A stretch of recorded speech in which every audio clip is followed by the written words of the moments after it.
ating programa, Haring Mandarambong, Oplan Save the King. Kagaya po nung last Friday, atin na pong naging kaugalian, labanan natin yung fake news. Speaking of fake news, dahil marami tayong pakikitang video mamaya.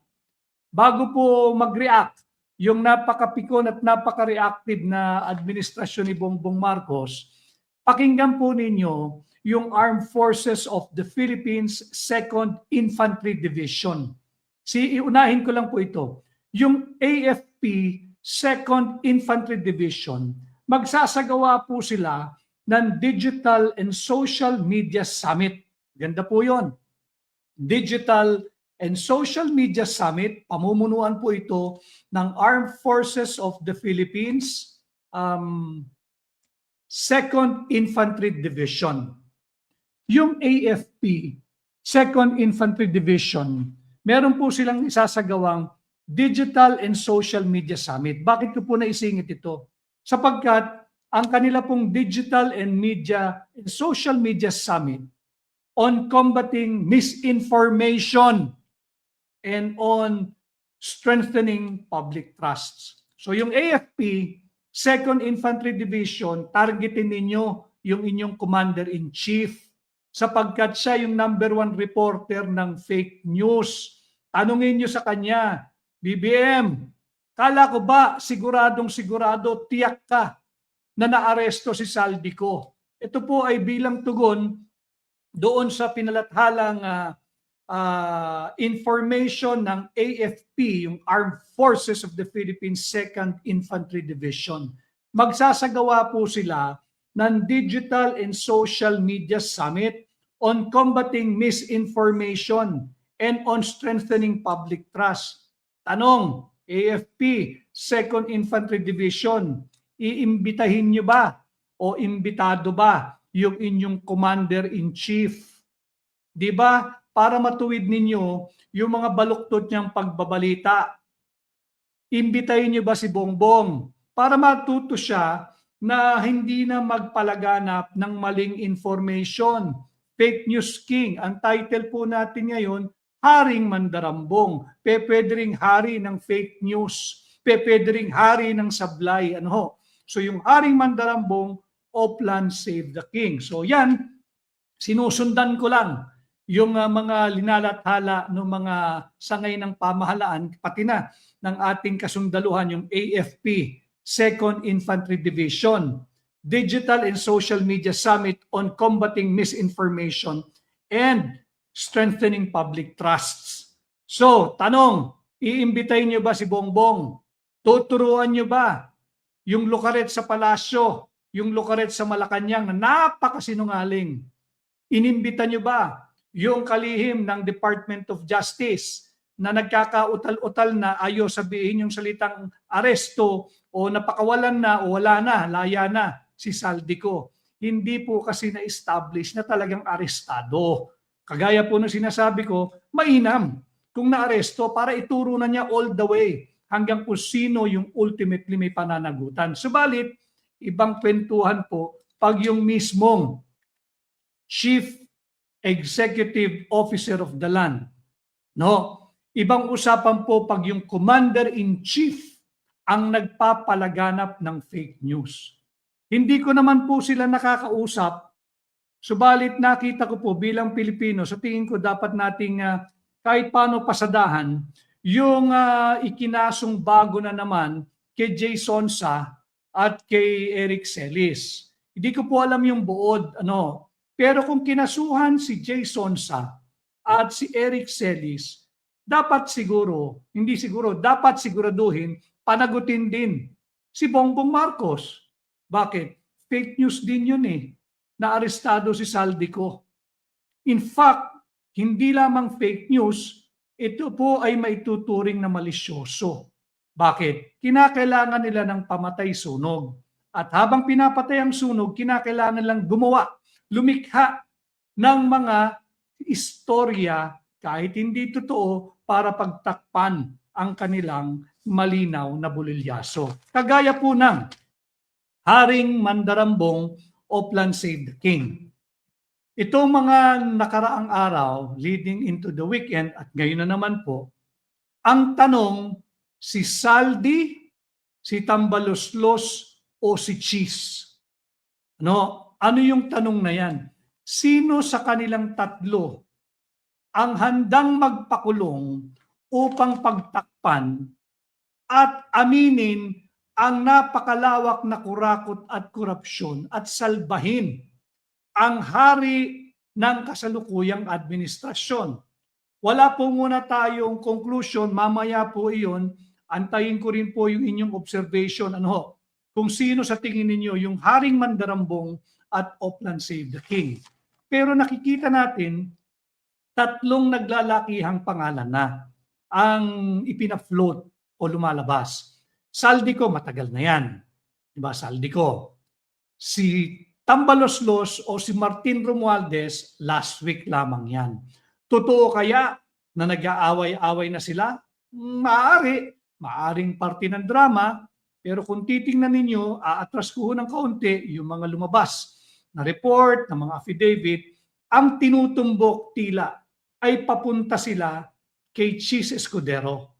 Yun ang kanilang iipitin. Kaya nga ang tanong ko, sino sa tatlo ang mapalad na magiging scapegoat? Si Saldi, si Tambi, o si Cheese? Haring Mandarambong, Oplan Save the King. Simulan po natin doon sa BICAM report. Di ba na-discovery natin kasama si Congressman Sid Ungab ng 3rd District ng Davao, aking amigo, nanonood yan. Magandang hapon sa iyo, Congressman Sid Ungab, at ang mga mamamayan ng iyong distrito at ang buong Davao City. Marami pong salamat. So si Saldi, si Tambi o si Cheese, sino yung magiging sobrang giting sa kanila na tatanggapin ang lahat ng sisi, ang lahat ng kurakot at korupsyon upang mailayo lamang ang kinukonsidera o kinikilalang hari ng kurakot at korupsyon ng kasalukuyang administrasyon. Yung BICAM report, last year po iyan, noong 2024, na-discovery ho natin, in fact, nandyan pa, nakabinbin pa sa Korte Suprema, na napakaraming blanco. Bungi-bungi. Yung Bicameral Conference Committee report. Aprobado po yun. Pirmado ng Senado, pirmado ng mababang kapulungan, naging gab nga ho yung General Appropriations Bill. At nung naging General Appropriations Bill, na-discovery po namin, bago po yung aking ipapakita, sinong makakalimot ng larawan? Huwag ho natin kalimutan itong larawang ito. Bahagi po ito.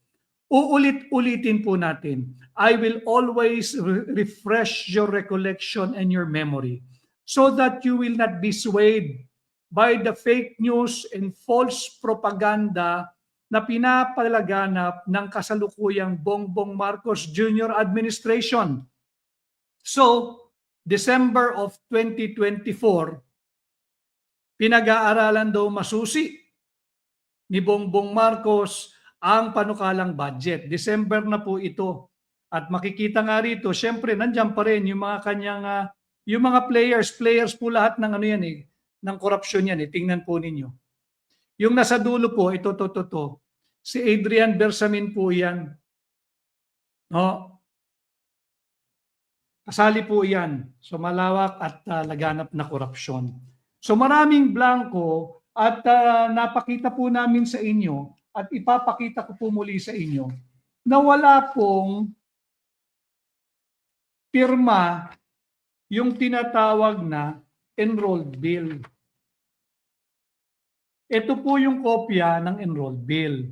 Bakit po natin kinakailangan ulit-ulitin ito?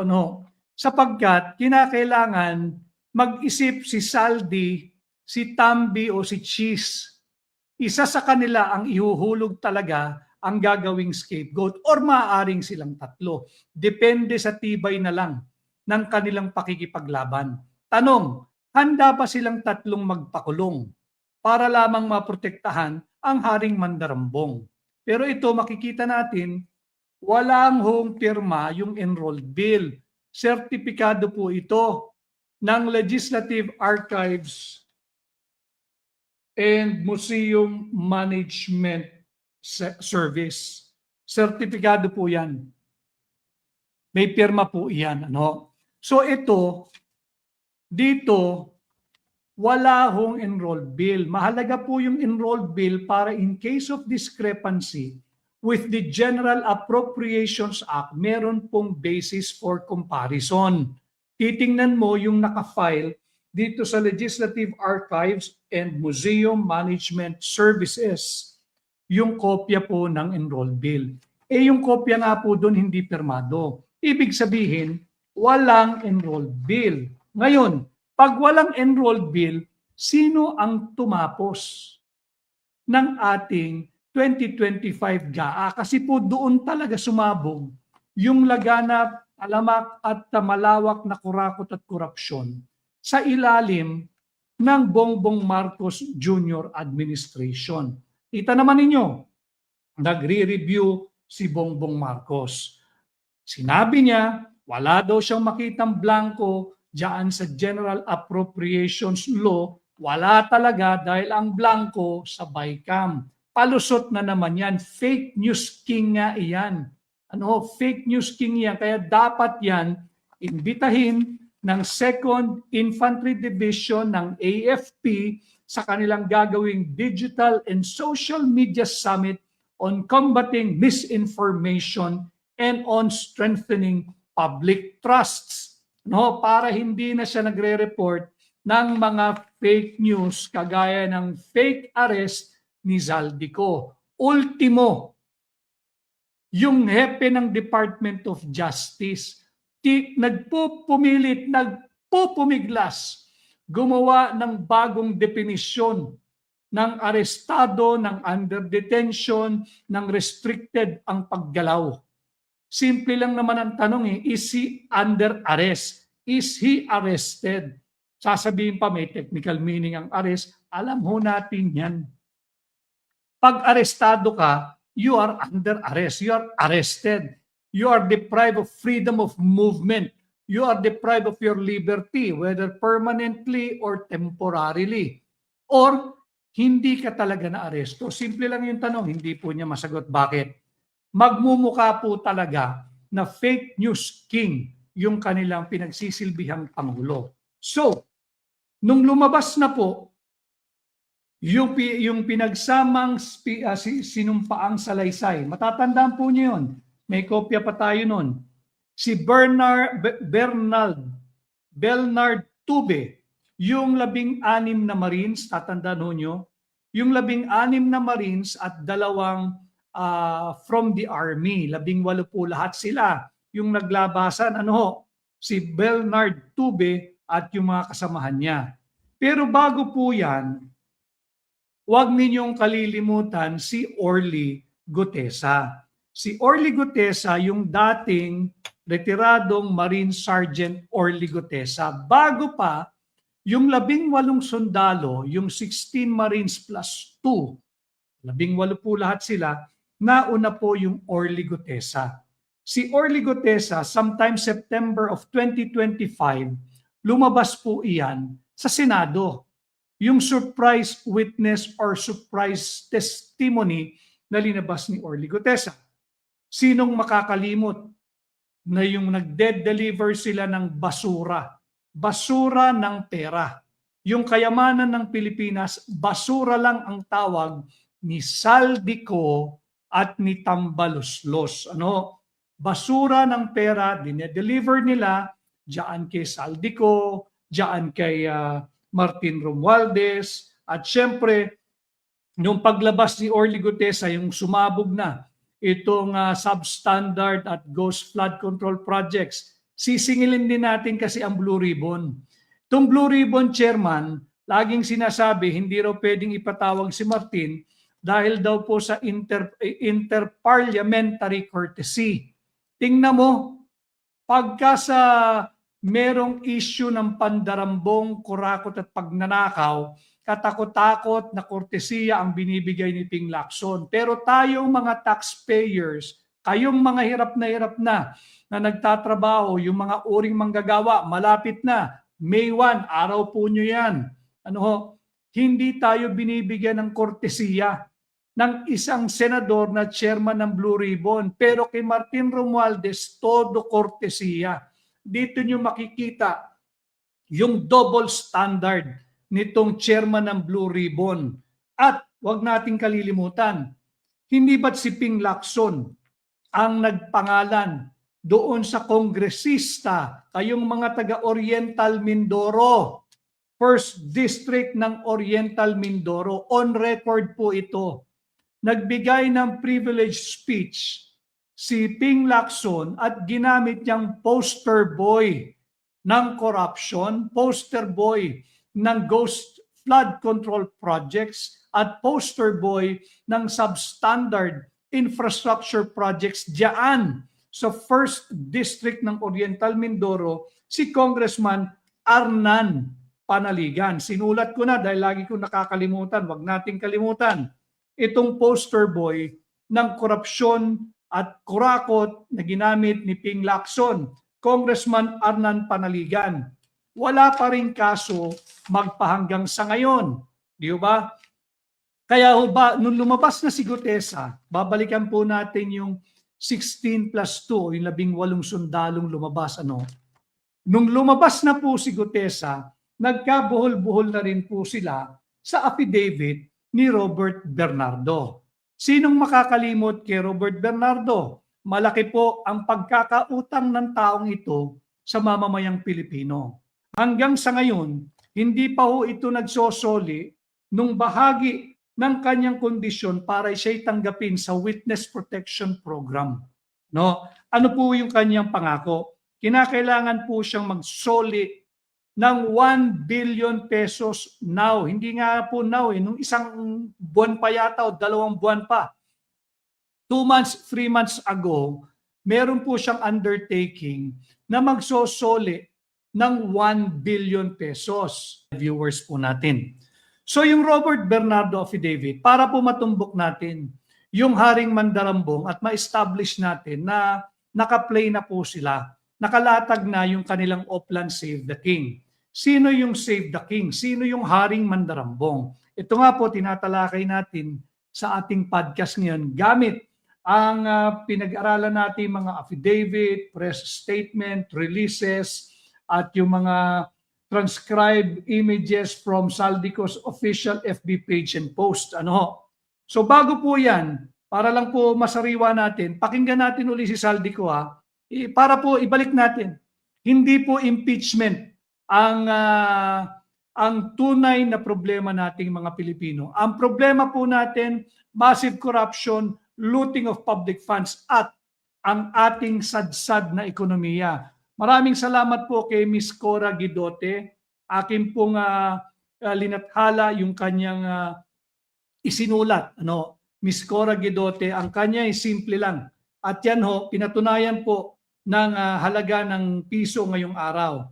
Ang isinulat ni Ms. Cora Guidote, worst Philippine president, na-post ko po ito kagabi, worst Philippine president drove business confidence down to its lowest in 25 years. Grabe po yung findings based on the Business Confidence Index. Maganda po yung pagkakalatag ni Ma'am Cora Guidote sa kanyang isinulat. Worst Philippine president, of course, that is Bongbong Marcos, who drove business confidence down to its lowest in 25 years. And dahil nga po, worst po ito, habang tayo po ay nagla-live, pinadalan po tayo ng ating amigo na ito po ay dating bankero bago po siya naging kongresista. Maalam na kongresista lalo pa sa budgeting si Congressman Sid Ungab. Ang pagtiningnan po niyo yung publish rate ng BDO, yung BDO kasi ang ating pinakamalaking bangko, yung publish rate po ng BDO, ang palitan po ngayong araw, ang $1, mga kababayan, mga manggagawa, ang $1, ang halaga po ngayong araw ay 61 pesos and 45 centavos na. Kahapon po ito'y naglalaro lamang sa 60 at 30, hindi lamang, naglalaro na sa 60 pesos and 30 centavos. Ngayong araw, umabot po kanina based on BDO, again, based on BDO published rate, 61 pesos and 45 centavos na ho ang palitan ng dolyar kontra sa piso. Ano ho? At mayroon din pong ipinalabas ngayon na nagsara daw po ngayon at 61 pesos and 30. So baka may konting correction po bago po magsara yung tuluyan yung market. Ano? Pero umabot na po ang palitan ngayong araw ng 61 pesos and 45 centavos. Ano po ibig sabihin nito? Kaawa-awa na po tayong mga ordinaryong Pilipino. Yung mga nasa lahi ng Haring Mandarambong, hindi po nila mararamdaman yan. Bakit? Sa dami ng ninakaw nila, mga kababayan, trilyong piso. No? So balik po tayo dito kay Robert Bernardo. Si Robert Bernardo, hindi rin niya mararamdaman yan. Bakit? Si Robert Bernardo, ginagawang star witness ng budol administration ni Bongbong Marcos. Bahagi ng kanyang pinirmahang Memorandum of Agreement, kinakailangan siya magsauli ng 1 billion pesos. Ano? Para siya ay maging bahagi ng Witness Protection Program. Ilang buwan na pong nakakalipas, nasaan na yung 1 billion? Sinasabi na napabalita na meron na daw mahigit 500 milyong piso o kalahating bilyong pisong naisauli na sa National Treasury. Nasaan ang pruweba? Nasaan ang pagpapatunay? Dapat yan documented. Kung may resibo, magpakita ng resibo. Kung may dokumento, magpakita ng resibo. Bakit? Pera po natin yan eh. Inamin na nga nung Robert Bernardo na nagnakaw siya ng hindi bababa sa 1 bilyong piso. Paano niya inamin? Para sabihin mo magsosoli ka ng 1 bilyon, ibig sabihin nyo yung malinaw at tahasang pag-amin na kumita ka, nagnakaw ka ng 1 billion pesos more or less. Hindi na po less ito, more than 1 billion. Bakit? Yun po yung kanyang undertaking. Nasaan na yung 1 billion? Kasi kung hindi po bumabalik yung 1 billion, dapat yan i-discharge na siya sa Witness Protection Program. Ano? Ang tanong po dyan, magkano na yung naisa sa uli sa ating National Treasury? Pangalawang tanong, asan na yung pruweba na nagsoli ka ng pera sa National Treasury? Kalahating bilyon, mahigit sa kalahating bilyon, nasaan ang pruweba? Pangatlong tanong, hanggang kailan yung kondisyon na kinakailangan niyang magsauli ng hindi bababa sa 1 bilyong piso para siya'y tanggapin at manatili sa Witness Protection Program? Bakit po mahalaga yung mga katanungang ito? No, ulitin ko magkano na ang naisauli sa National Treasury doon sa kanyang pangako o undertaking na magsasoli ng 1 billion pesos? Pangalawa, kung may naisoli na, magkakano at nasaan ang pruweba? Baka naman nagsaoli ka pero hindi sa National Treasury. Baka naman yung pagsosoli mo, aregluhan lang ang nauwi, kaya hanggang ngayon, nasa WPP ka pa. Pangatlo, hanggang kailan yung grace period na dapat siyang hayaang mag-raise ng pondo, nandyan lang yan, hindi naman nagbabangko yan eh. Hanggang kailan na pwede siyang magsaoli ng 1 billion? Bakit po mahalaga yung mga katanungang ito? Sapagkat yung pagsusuoli ng pera, dapat po yan is a condition sine qua non or a condition precedent. Meaning, without the 1 billion pesos na ibinigay mo cash or cash and in the form of property kung anuman, dapat yan ang kondisyon bago siya tinanggap sa Witness Protection Program. Bago siya pinapirma ng Memorandum of Agreement sa pagitan niya at ng Department of Justice. Bakit dapat may say ho kayong lahat? Sapagkat yung WPP, pinakakain po natin. Yang taong yan na aminado at nag-confess ng umpisal na nagnakaw ng pera nating mga Pilipino. Nagnakaw na, nangako na magsasauli ng 1 billion, pumasok pa sa WPP. Pinapakain pa natin. Protektado pa ho yan. May security pa yan. Lahat yan. Ang gastos po niyan, gastos nating lahat. Tayo ang gumagastos diyan. Kaya mahalaga, nasaan na yung pera? Magkano na isinole nitong Robert Bernardo? Ano? Yung affidavit niya kasi mahalaga. Dito, itinuro niya, Saldico tumanggap ng 25% commission or rebate for every project. 25%. Kanya nga, di ba? Sino kay Saldico, kay Tambaloslos, at kay Chis Escudero ang handang magpakulong at akuhin lahat ng kurakot at korupsyon para lang masalba ang kinikilalang hari ng pandarambong ng kasalukuyang administrasyon. Tinalatag ko lang po yung mga nangyari in the past. So tinuro ni Bernardo Saldico 25% commission, Maynard Ngo 20% ng proyekto amounting to 800 million ho lahat yung project na ibinigay ni Robert Bernardo kay Maynard Ngo. At yung 20% po nun nagkakahalagang 160 million pesos. Ito pura yung project para sa Valenzuela City at Marinduque. No? Yung 800 million may rebate, nagsaole si Robert Bernardo ng 160 million pesos kay Maynard Ngo.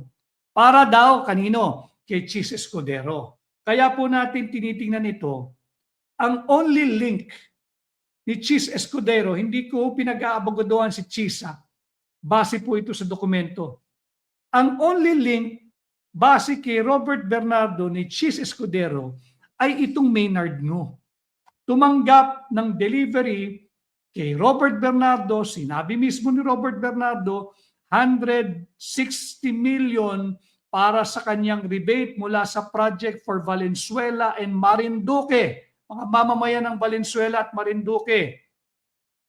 160 million of the 800 million. Ibinigay ni Robert Bernardo kay Maynard Ngo. Ano? So malinaw dyan, putol yung Chis Escudero eh. Pero mamaya tatalakayin natin uli yung naging sulat naman, linalaman ng sulat ni Saldico papunta kay Bongbong. Naka-play po kasi sila. Importante po na maging mapagpanuri kayo at dito nakalatag po yung Oplan Save the King. Kinakailangan po nilang salbain ang Haring Mandarambong. Lahat po disposable. Disposable. Pero magdahan-dahan po tayo, maging mapanuri, baka ito'y bahagi ng isang budol script na naman at pagdating sa dulo, wala pa ring mananagot. Pinoprotektahan lang yung Haring Mandarambong. Yung affidavit ni Robert Bernardo, nandyan yung rebate niya, personally delivered kay Maynard Ngo. Binanggit to yung Commissioner Mario Lipana. Commissioner Mario Lipana, yung asawa po nitong Commissioner Mario Lipana, commissioner po ito ng Commission on Audit. Ito po siya, pakikita ko ulit. Ito rin po yung pumirma ng COA finding ng meron daw pong notice of disallowance ang Office of the Vice President, si VP Inday Sara.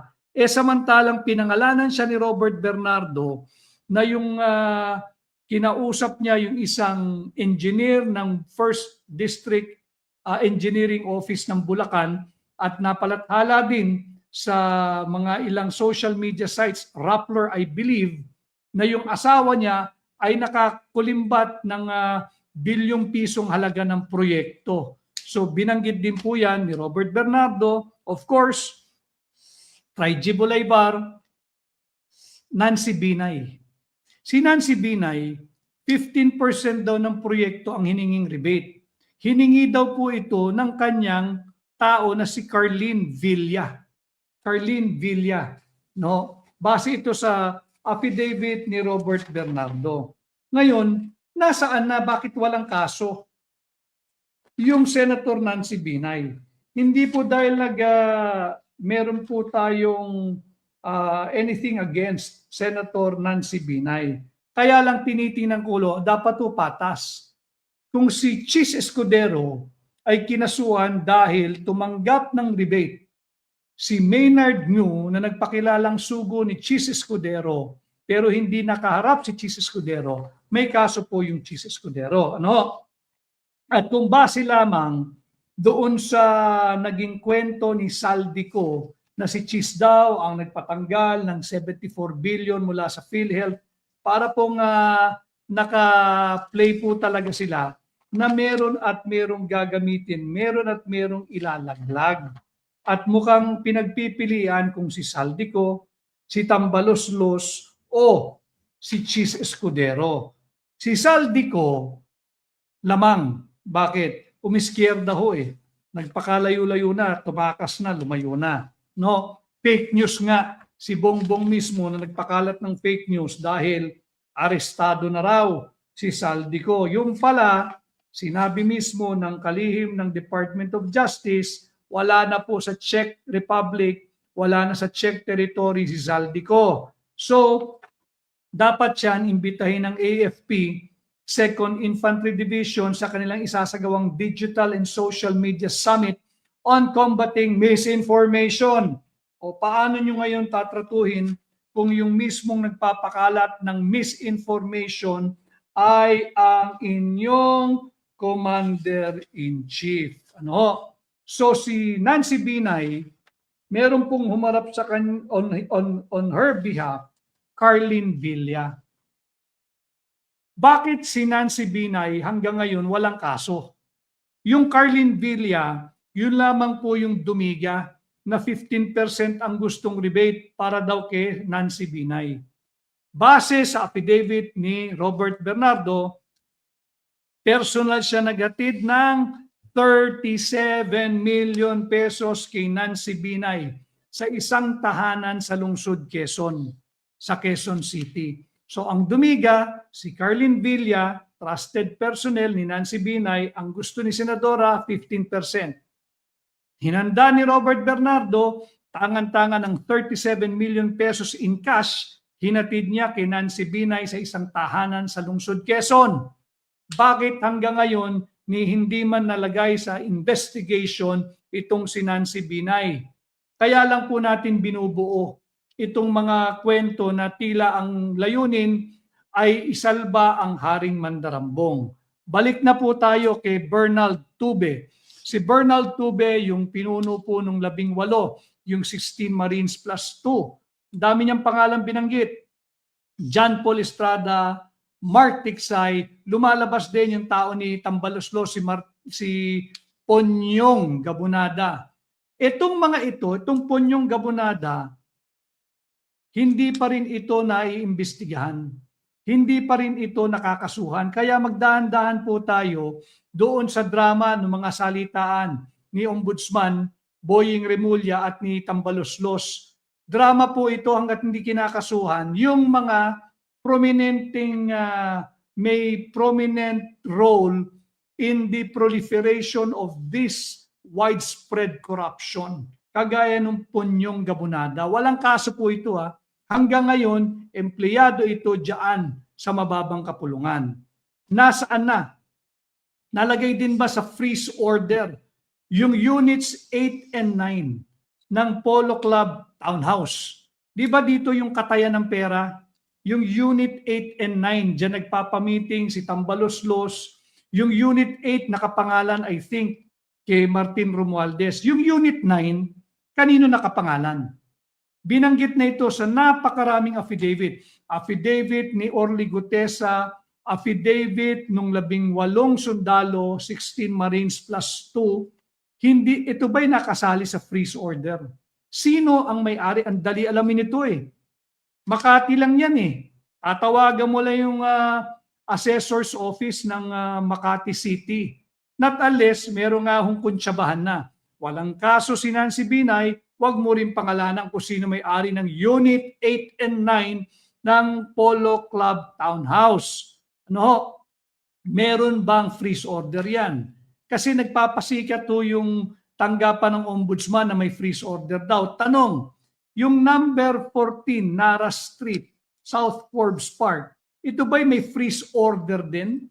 Number 14 Nara Street, yung units 8 and 9, yung mga may-ari on record, nalagay din ba sa freeze order yung kanilang account or bank accounts?